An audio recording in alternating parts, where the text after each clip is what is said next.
Evelyn stood in her living room, surrounded by stacks of old photo albums, books she hadn't touched in years, and a collection of knickknacks that seemed to multiply overnight. She sighed, wondering how her once cozy space had become a source of stress. Sound familiar? Clutter isn't just about things. It's about the weight they carry in your mind and heart. Today, we'll explore 10 powerful steps to help you heal the chaos and reclaim your peace. Let's begin with your mindset. 1. Decluttering your mind. Evelyn sat at her dining table with a notebook, staring at the blank page in front of her. She had always heard that writing things down could help, but she wasn't sure where to start. Tentatively, she wrote, "What's taking up space in my mind?" At first, her list was short. Worries about her family, a forgotten birthday card, a lingering regret from years ago. But as she kept writing, more thoughts poured out. By the time she finished, Evelyn felt lighter. This simple act of journaling cleared some of the mental fog she hadn't even realized was clouding her days. For seniors, mental clutter often stems from years of unprocessed emotions or unfulfilled tasks. A few minutes a day of journaling or practicing mindfulness can be transformative. Evelyn started meditating for 5 minutes each morning, focusing on her breath and letting go of intrusive thoughts. The emotional benefits were immediate. With her mind clearer, Evelyn noticed she had more energy and focus. She began to see that before she could tackle the chaos around her, she needed to calm the chaos within. Her advice? Start with your thoughts. You'll be amazed at how much clarity it brings to the rest of your life. 2. Tackling small spaces at first. With her newfound mental clarity, Evelyn looked around her home and felt ready to take the next step. She began with the smallest and least intimidating space, her nightstand. The nightstand had become a catch-all for magazines, glasses cases, half-burnt candles, and a small pile of coins. Evelyn decided to sort through it using a simple rule: keep only what serves a daily purpose or brings joy. As she worked, she noticed memories tied to certain objects. The worn bookmark reminded her of afternoons reading with her late husband. The chipped teacup held stories of her travels. She kept the bookmark and donated the teacup, knowing the memory would remain with her regardless of the object. The results were immediate. That night, Evelyn placed a single lamp, her favorite book, and a photo of her family on the now clean nightstand. The simple act of decluttering one small space made her bedroom feel calmer. If you're overwhelmed by clutter, Evelyn recommends starting with a single drawer, corner, or shelf. It's like dipping your toe in the water. You build confidence with every small win. 3. Identifying the deeper why. As Evelyn continued her decluttering journey, she realized something profound. Clutter wasn't just about the stuff. It was about what the stuff represented. One day, while sorting through her closet, she came across an old dress she hadn't worn in decades. Holding it, she felt a wave of nostalgia for the person she used to be when she wore it. It wasn't easy to part with, but Evelyn asked herself an important question. Does this represent who I am now, or am I holding on to a version of myself that no longer fits? By identifying her why, Evelyn began to see decluttering as more than just organizing her home. It became a way of aligning her physical space with her present self. Her goal wasn't to erase the past, but to make room for the future. This shift in perspective brought emotional clarity. With each item she let go, Evelyn felt more in tune with the person she had become. Her advice for others? Ask yourself why you're holding on to something. When you find the answer, it becomes easier to let go. 4. Establish a keep, donate, discard system. Evelyn stood in front of her wardrobe, staring at a jumble of clothes. There were blouses she hadn't worn in years, jackets from another era, and even a few pieces that still had tags. She felt paralyzed, unsure of where to start. Then she remembered a simple system her daughter had mentioned: keep, donate, discard. With 3 bags in hand, Evelyn set clear rules. Keep only items she loved, used regularly, or that genuinely brought her joy. Donate things in good condition that someone else could use. Discard items that were damaged or no longer usable. At first, the decisions felt difficult. A beautiful red scarf reminded her of a long-ago anniversary dinner. She hadn't worn it in years, but she still hesitated to let it go. Evelyn gave herself permission to hold on to it a little longer, realizing that decluttering wasn't about forcing herself. It was about being kind and intentional. By the end of the afternoon, Evelyn had filled 2 bags to donate and 1 for discarding. Her wardrobe, once overwhelming, was now a collection of pieces she actually wore and loved. This process brought a surprising sense of freedom. It's not just about making space in your closet, Evelyn said. It's about making space in your life for what truly matters. 5. Managing emotional attachments. The next challenge came when Evelyn tackled her attic. It was a treasure trove of memories, photo albums, her children's old school projects, and gifts from loved ones long gone.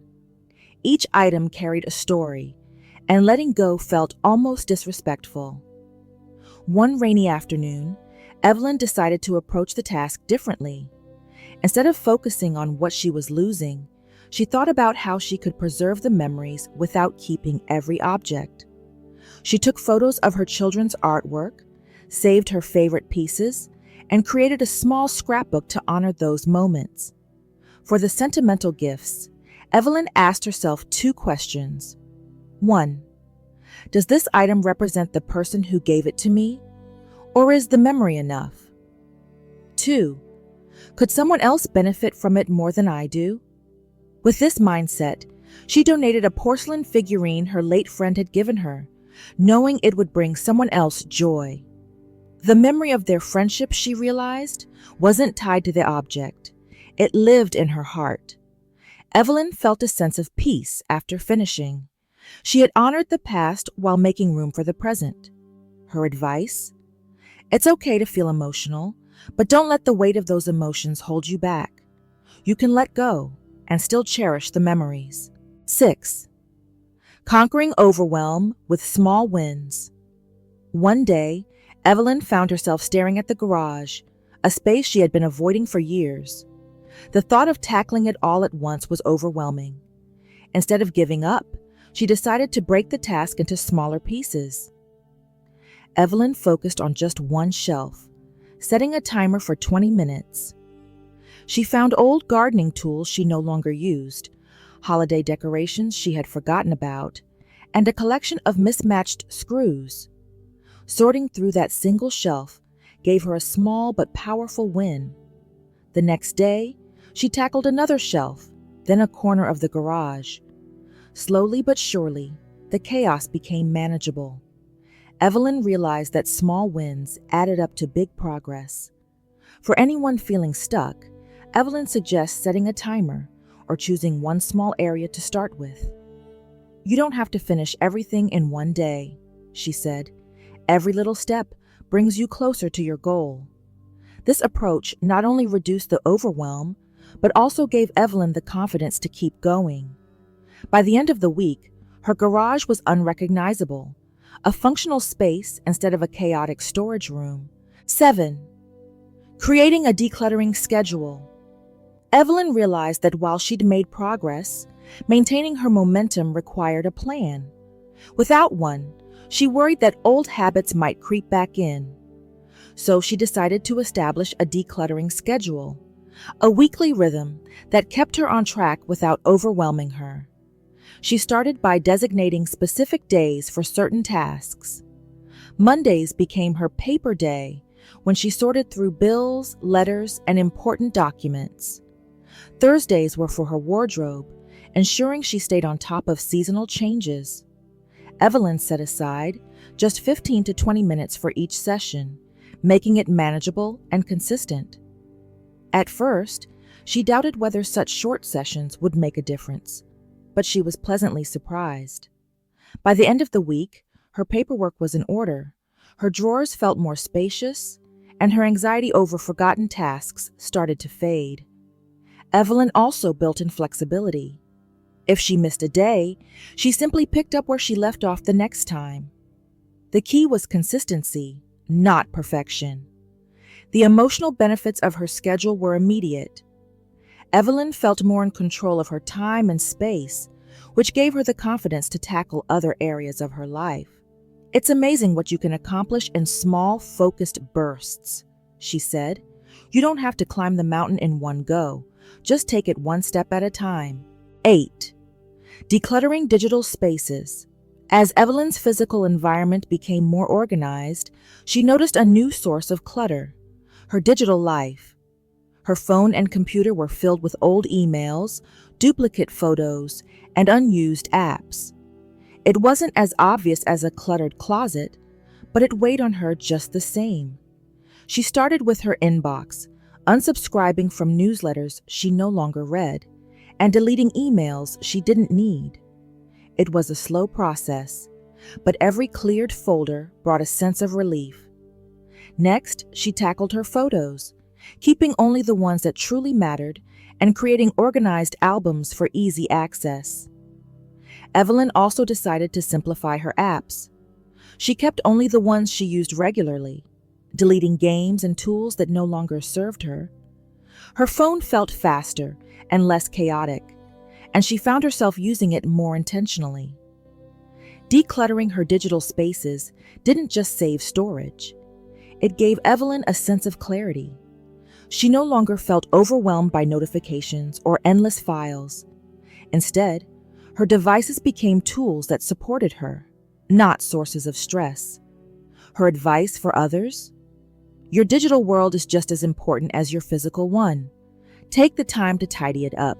You'll be amazed at how much lighter you feel. 9. Organizing sentimental keepsakes. One afternoon, Evelyn opened a large chest that had been tucked away in her spare bedroom. Inside were keepsakes she'd gathered over decades: old postcards, family photos, handmade crafts from her children, and even a dried bouquet from her wedding day. Each item brought back a wave of emotion, and Evelyn found herself smiling through tears. But she also felt overwhelmed. How could she honor these memories without keeping every single item? She decided to create a memory box, a curated collection of her most treasured keepsakes. She chose a sturdy, beautiful box and filled it with her favorite photos, her children's first drawings, and the wedding bouquet she had lovingly preserved. For the rest, she took photos to preserve the memories digitally.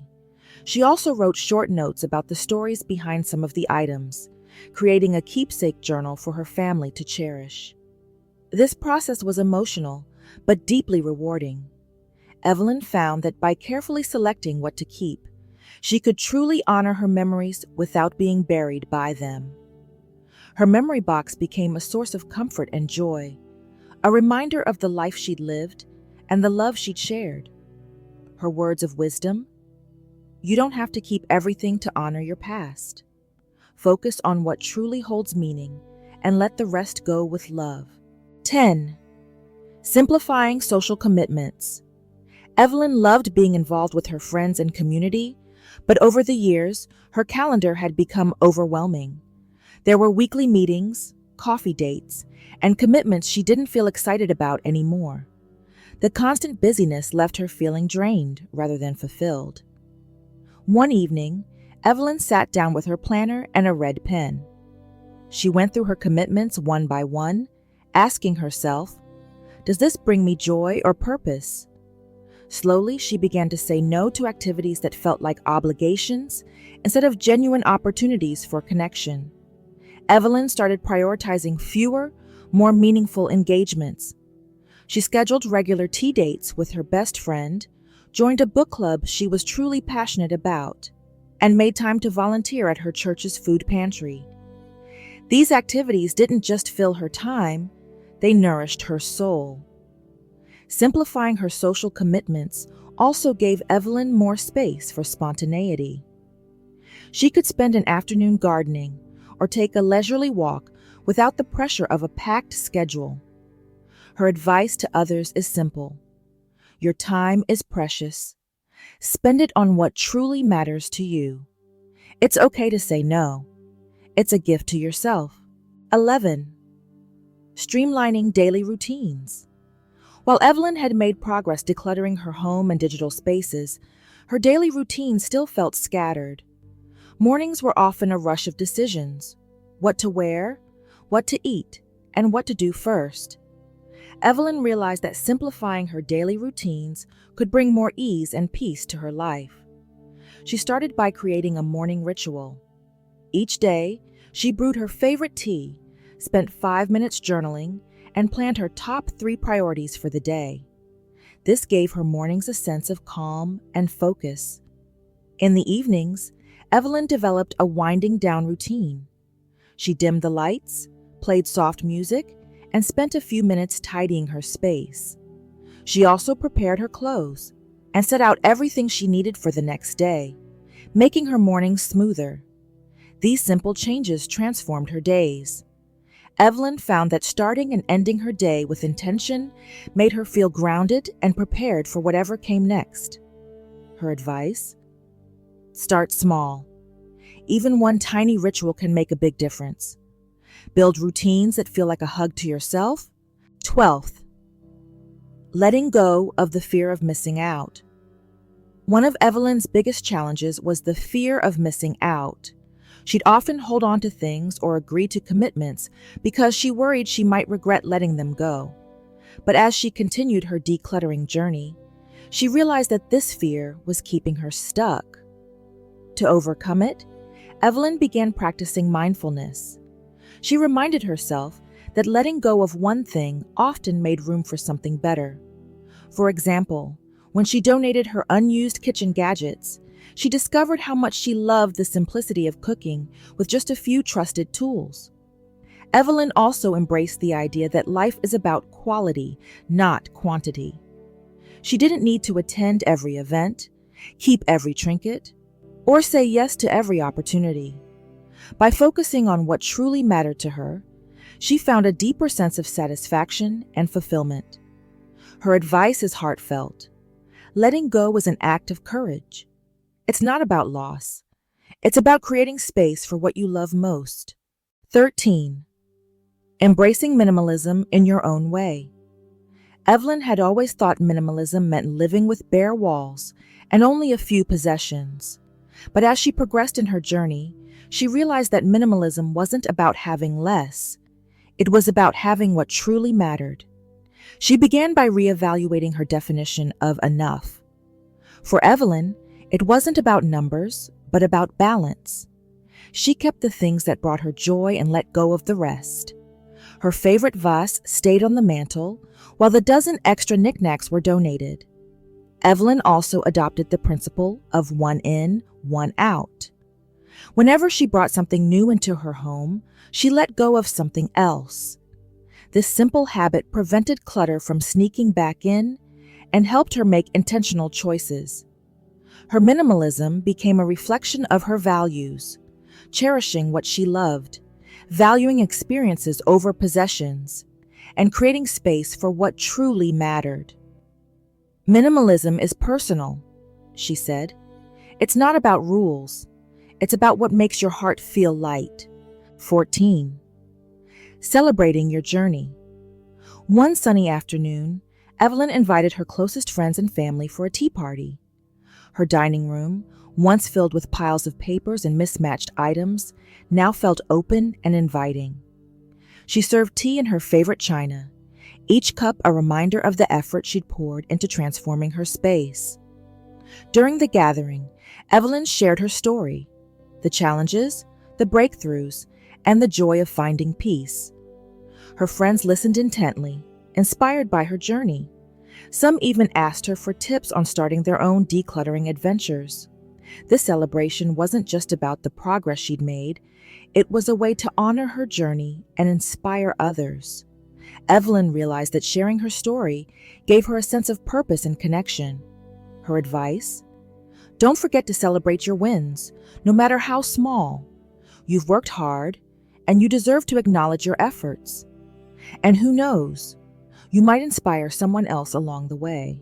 15. Committing to a life of balance. As Evelyn reflected on her journey, she realized that decluttering wasn't a one-time project. It was a lifestyle. She decided to commit to regular check-ins, ensuring her space and routines stayed aligned with her values. Every season, Evelyn spent an afternoon reviewing her home. She let go of items she no longer needed and reevaluated her routines to make sure they still served her. These moments of reflection kept her grounded and intentional. Evelyn also embraced the power of gratitude. Each morning, she wrote down 3 things she was thankful for, often reflecting on the peaceful, organized life she had created. This practice reminded her of how far she'd come and helped her stay focused on the positive. Her final words of wisdom: decluttering isn't just about your space. It's about your heart, your mind, and your life. Keep moving forward and remember, peace isn't a destination. It's a way of living. So, what's the verdict? Ready to kick chaos to the curb and turn your life into a masterpiece of calm and joy? You've got this. Remember, every little step counts. Now, share your wins or even your oops moments in the comments, because we're all in this together. Let's celebrate you.